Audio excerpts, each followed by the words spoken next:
皆さんこんにちは。マレーシア教育移住チャンネルのヒロです。本日は久々のインタビュービデオということで Nexus International School に来ております。で本日はヘッドオブセカンダリーのミス・モラグさんに Nexus International School の学校や、英語のサポートクラス、学校の教育理念などについてお伺いしたいと思います。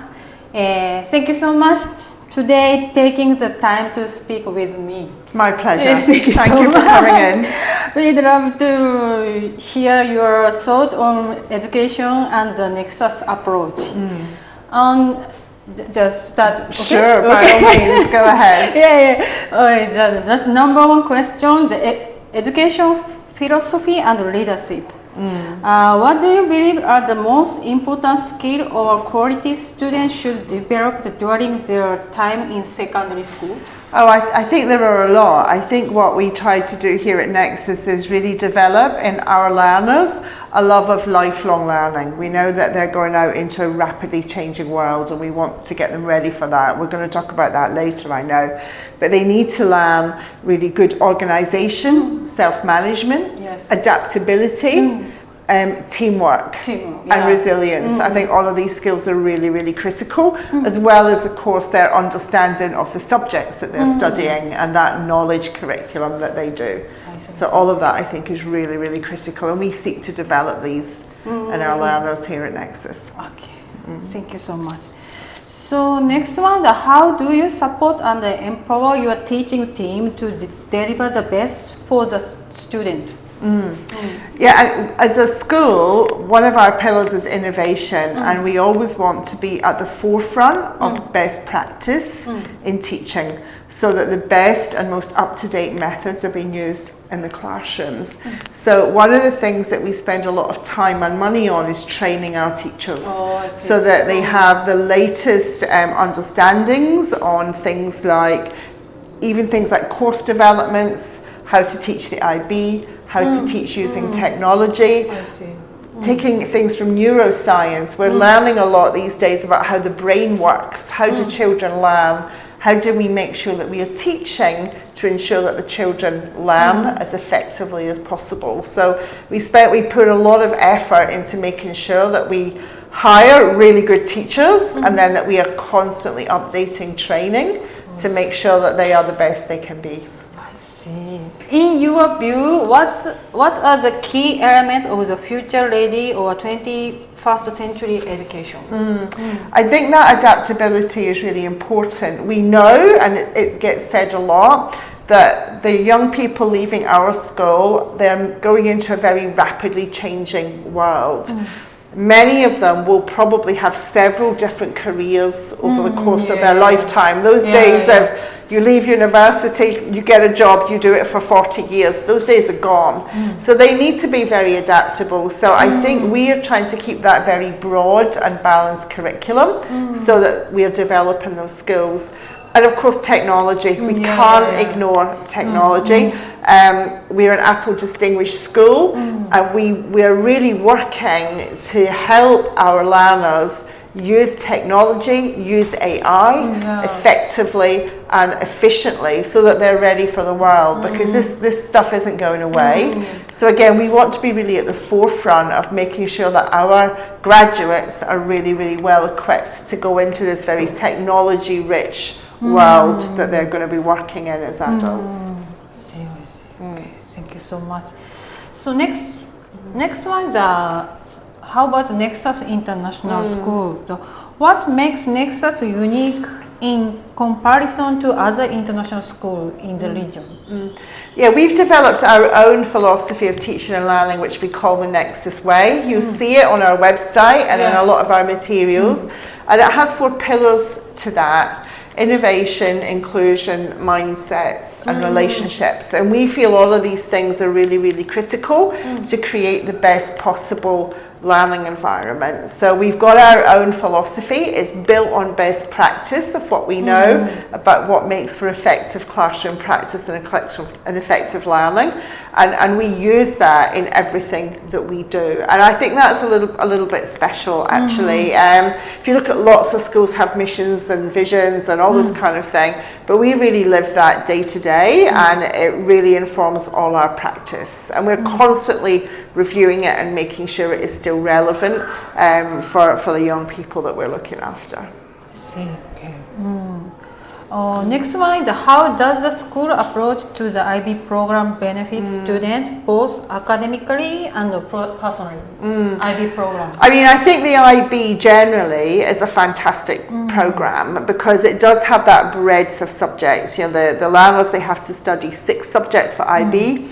They also have to take part in service learning, in activity, in leadership as part of the program. So it really helps to develop those well-rounded young people and to give them all those skills. So I think it's a great program. Here at Nexus, our particular approach to it is we offer a very wide range of courses, and we spend a long time making sure that we give really good guidance so that the learners are taking the courses that best suit their skills and abilities so that they can do brilliantly, like these 2 behind me who you can see. These are 2 from last year.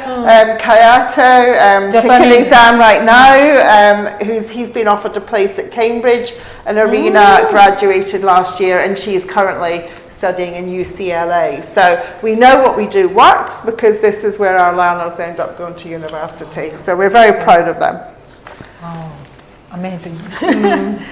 So next one is how does Nexus support the diversity and the individuality of students? I think through all of those opportunities that we have, first because we have a wide range of courses, it does mean in terms of the subject learning that the learners can really choose a pathway which suits them. So if you're interested in science, there's a path for you. If you're interested in the arts, there's a path for you. If you're interested in a mixture, you can do that too.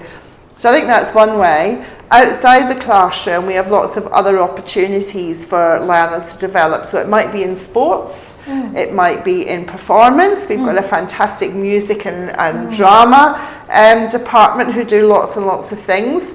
It might be something like Model United Nations. We run a very successful MUN here, which enables debating skills as well as leadership. So again, we've got a very wide range of outside of extracurricular opportunities for learners to develop. And that includes leadership. So some of these programs are actually led by the learners themselves, and they can come and have an idea to set something up, to lead something, and we support them to do that. So we're all about really developing leadership in our learners. I see, okay. So next question is your school English support program. Yes, what's the strategy or resources are in place to help the students lower English proficiency build confidence in class? We have different programs depending on the level of the learners when they join us. So for some of our younger secondary learners, perhaps who come in year 7 or year 8, age 11 or 12, we run what we call the intensive English program. And they spend quite a lot of time with specialized teachers having English class to really try and rapidly improve their English. So we continue that through. Once they get to year 10 or year 11, we do have different pathways for English first language, second language, language and literature. And we maintain, some English support all the way through. Particularly at that point, we're looking at academic writing because by year 9, we hope our learners, they can communicate well, they can understand their lessons. There's no problem there. But of course, year 10, IB, we have to write perhaps complicated and lengthy essays in English. So our focus at that point is more on developing academic writing. Okay, I see. Now, secondary English support class is a 3 class. Intensive class? Yes, and then we gradually move that away. So they will start in the intensive class, and then they will get less and less support as their English develops. So we review that every term, and who can now come out of the intensive class and perhaps just have EAL1 as we call it, rather than intensive. And again, that's focusing more just for children who are English is already pretty good, but we really want to develop their academic English at that point. Okay, thank you so much. Could you explain the structure, the objective of the EAL program? It depends. It depends at what level they start at, really. If learners come to us in year 7 with kind of minimal English, our first objective is to develop communicative ability. You know, that they can understand the lessons, they can answer questions, they can follow the material in class, that they're communicating. As they move up and get a bit older, as I said, we then move, once that's all in place, to really developing a lot of academic fluency so that they're writing English as much as possible like a native speaker would. So it sort of moves from that day-to-day understanding to then academic proficiency, really, as we move through the program. Great, thank you so much. So next one, for students working towards the IB diploma, how do you support students who are still developing their English skill?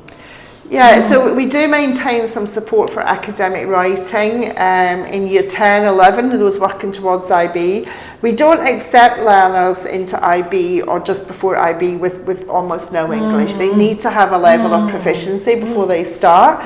There's also, in IB, you can take English as a foreign language, and we also support our learners if they have a first language to take that also. So we've had learners study Japanese, Arabic, Korean. This is all possible to do as part of the program. English second. They can do Japanese first. They have to find a sort of tutor, but they can do that, and we support them to do that in school. So we've had a number of learners do first language courses in subjects that we don't study. But maybe so first language Japanese, they have to find own tutor. They can find a tutor, but we've not found that to be difficult. The school supports that to find we support tutor. it, and this is great because what the learners actually get if they do that is they get a bilingual diploma, which is obviously very highly regarded because because they will take all their other subjects in English, but they will still be studying maybe some Japanese, and they get a bilingual IB diploma, which is a great thing to have. Wow. Okay, the next one, what advice would you give to parents who want to help their children improve their English outside school? I think there's lots of things that they can do. I think it's important that they try to have fun, as well with it. I think reading is really, really important. There's a lot of evidence about how reading supports learning. So even if the parents can encourage them to read, can be 15-20 minutes every day, that will hugely support their English. Even doing things like, watch a movie in English, listen to music in English. Lots of fun things can help with English, not just, I know parents often like to do tuition. I mean, that's great, but I think there's other fun things that you can do. But reading for me is the most important one, would be to encourage. Other things that can be quite nice to do is if learners have time to do something like a summer camp, that can also be kind of quite a fun way to do it. Summer camp. Yes. We do have a summer camp here every year at Nexus, for example, and we welcome learners, and they do English and also see Malaysia, have excursions, find new friends. I think that's also a nice way to help improve English. So this year, when starts the summer camp? This year, August? In July. End of July. Yeah. So only full boarding? Only full boarding? Boarding, it's boarding. Boarding? It's boarding, yeah. So how old? Minimum age? 8 years old. 8 to 50 years old. Okay. Yeah, I mean, I would add on that front of boarding the fact that, of course, we are a boarding school, and many of our learners who come from overseas, that really helps their English because they're living here at school, they're in an English-speaking environment. Also, when they finish school for the day, at weekends, in the evenings. We offer assistance. We have an EAL, an English program for our boarders. Our head of boarding used to be an EAL teacher, so we have qualified teachers in there.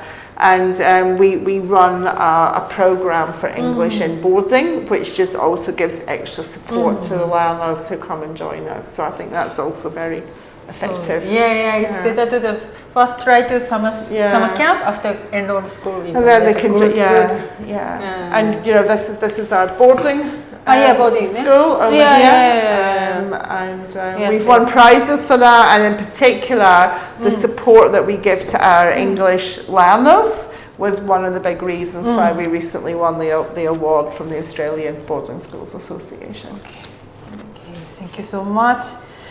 Okay, thank you so much for sharing your insight with us today. We're excited to see the future Nexus under your leadership. Thank you very much. That's very kind of you, and thank you to everyone for watching. I'm so sorry, not good English. No, that's great, and we hope to be able to welcome some of your clients here to Nexus to visit the school and see for themselves what we do here. That would be great. Yes.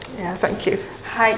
では、最後までご覧いただきありがとうございました。この次の動画では生徒さんのインタビューもアップしようと思ってますので、ぜひ、チャンネル登録、高評価よろしくお願いいたします。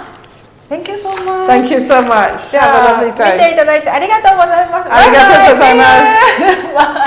バイバイ。Bye. Bye. Bye.